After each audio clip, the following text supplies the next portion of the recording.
Hola a todos, esto es Brújula Digital.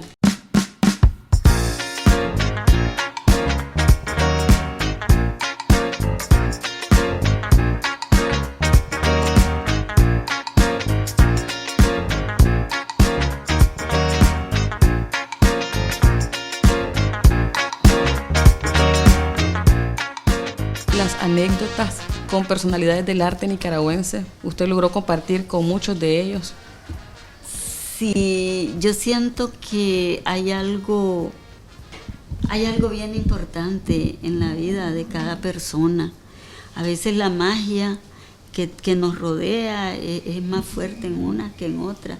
Por ejemplo, empecé a buscar a don Pablo Antonio Cuadra desde los 11 años, porque era la prensa literaria, era donde se publicaba. Y entonces, y llegaba y me decían, no ha venido, pero yo pasé todo el año visitándolo. Estaba cerca del colegio donde yo estudiaba, el Instituto René Chic, que es donde me pasó todas esas anécdotas y otro montón de anécdotas. Entonces, hasta que al fin me recibió el poeta, yo le llevé un cuadernito con todos mis poemitas. Y fue cuando él, que te había comentado, me dio literatura para que leyera, pues, porque yo desde niña fui una ávida lectora. Por ejemplo, mi papi Isidoro, el esposo de mi mamá, leía novelas de vaqueros, y entonces yo me levantaba a medianoche, a él no le gustaba que le tocaran sus cosas, y yo me levantaba a recogerlas, a leer, pues. Aprovechando mientras él dormía. Aprovechando mientras él dormía. Entonces, después me empezaron a publicar y allí conocí a muchas personalidades que llegaban allí a la prensa, a ver a don Pablo Antonio. Dentro de esas personalidades. Pero antes de eso, de casualidad, yo vivía en Ciudad Jardín y por ahí vivía don Juan Aburto. Conocí a don Juan Aburto. Una vez me invitó don Juan a la fiesta de cumpleaños de su niña, de su muchachita, y allí conocí a Carlos Martínez Rivas, pero yo ya había empezado a publicar. Entonces, como había empezado a publicar, le dice don Juan Aburto a Carlos, ella es Ninfa Farrachles. Para ese tiempo de mi cumpleaños mi mamá me mandó a hacer un vestidito azul, manguita de popa, mis calcetines, mis zapatos del colegio, o sea, era toda una niña súper linda. Era una niña, 15 años, pero sí, ya tenía 15. Y entonces se quedaba asustado Carlos Martínez Rivas. Ninfa Farrach, dice, yo creí que era... todo este tiempo estaba enamorado de una mujer de 30 años, dice, pero pues ya yo era una niña. Sí. Entonces él me tenía mucho aprecio, Carlos, y después conocí a Octavio Robleto, que también, a doña Socorro Bonilla Castellón, su esposa, y fui conociendo a Jorge Eduardo Arellano, a Carlos Alemán Ocampo. Yo iba aprendiendo con Carlos Alemán Ocampo. Él era profesor de la universidad, ya yo estaba en la universidad, y entonces nos poníamos a charlar e íbamos aprendiendo. Yo le iba preguntando sobre la poesía, y entonces él me hacía señalamientos también, y así fui formándome como poeta. Fui adquiriendo una madurez, pero con conocimientos, pues, con esta gente importante. Luego la profesora, la doctora Nidia Palacios, que fue mi profesora, tuve excelentes maestros en la universidad, que también eso me ayudaron muchísimo.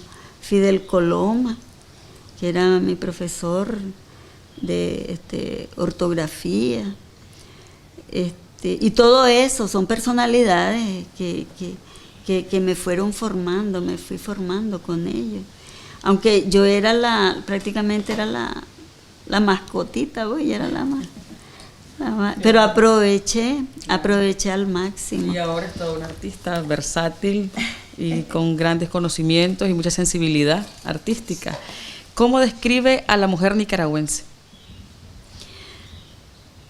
Como decía, como se dice en lenguaje popular, es tayacana, es pencona. ¿Qué significa esto? Es una mujer muy fuerte, muy trabajadora, la mujer nicaragüense, bastante sufrida. Por ejemplo, si yo veo a la mujer nicaragüense a través de mi mamá, que así vemos nosotros a través de nuestras madres. Mi mamá, una mujer muy trabajadora, para ella no había obstáculos. Ella decía, voy a hacer esto, y lo hacía. Yo voy a llegar, porque la vi sufriendo, la vi luchando por nosotros, todos nosotros, mis hermanitos y yo. Y entonces ella paría un hijo y al día siguiente amarrarse el abdomen para lavar los pañales. ¿Ya? Entonces, esa es la mujer nicaragüense y ese debe ser el ejemplo para la nueva juventud, para las muchachas, las jóvenes, que no se dejen, que tienen que luchar, tienen que salir adelante, triunfar. Me contaba mi mamá, porque en el tiempo de antes de mi abuelita y todo eso, era difícil para la mujer estudiar, no la mandaban a estudiar, le decían con que sepa lavar, planchar, cocinar. Y coser. Y coser, eso es todo, porque tienen que casarse y atender al hombre. Eso era el machismo. Entonces mi mamá quería aprender, ella tenía ilusiones, ella quería ser enfermera. Y entonces, ¿qué es lo que hacía? Mi mamá a su padrastro le sacaba las canas, él le pagaba centavos por esas canas y con eso iba a inscribirse, a matricularse para estudiar. Y mi mamá llegó a 3er grado. Llegó a 3er grado, que un 3er grado de antes equivalía a un 6º, no sé, que la gente como que... Ahora sí, como decían, te metían los conocimientos, decían con sangre, porque sí te daban reglazos si no aprendías, pues que era feo, no estoy aprobando eso, pero sí, antes había una educación bien estricta. Y eso le permitió a mi mamá llegar a tener un gran negocio de carnes, de esto, lo otro.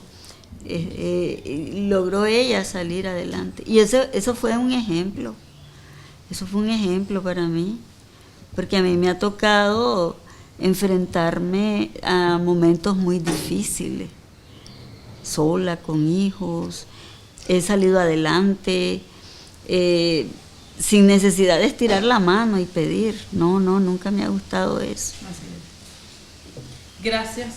Ha sido un honor compartir con Ninfa Farrash, la poeta, artista plástica y empresaria.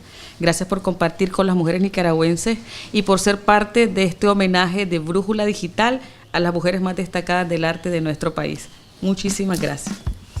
Gracias a ustedes, a vos, Graciela, que me da esta oportunidad de hablar un poquito de mí, porque es demasiado.